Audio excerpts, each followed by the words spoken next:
एक बूढ़ी माँ की दर्द भरी कहानी। एक बार की बात है, एक बुजुर्ग महिला का पति मर गया। इस तरह वह अपने बेटे, अपनी पत्नी और अपनी बेटी के साथ रहने लगा।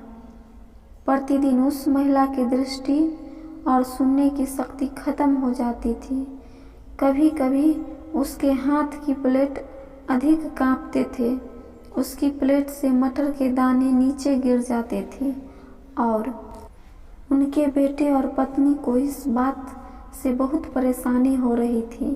एक दिन उन्होंने कहा कि बस अब बहुत भुगतान हो गया।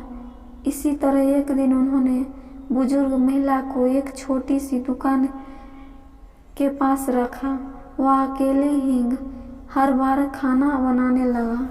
वह महिला भोजन के समय अश्रु से अपने और अपने कमरे से देखती थी, लेकिन समय और चमचागिरी पर उसे बुरा दयालु समझाना के साथ वे कोई बात नहीं करती। एक शाम को रात के खाने से देर पहले उनकी छोटी बेटी घर के बॉक्स से खेल रही थी। उसके पिता ने प्यार से पूछा कि तुम क्या बना रही हो?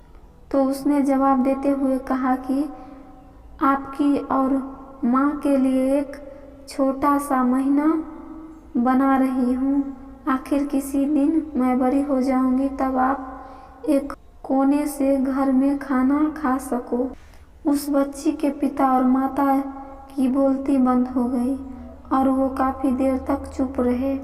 फिर उन्होंने अपनी कृतियों की प्रकृति और दुख को रोते हुए कहा कि वो अपनी माँ को उस पर दिया था।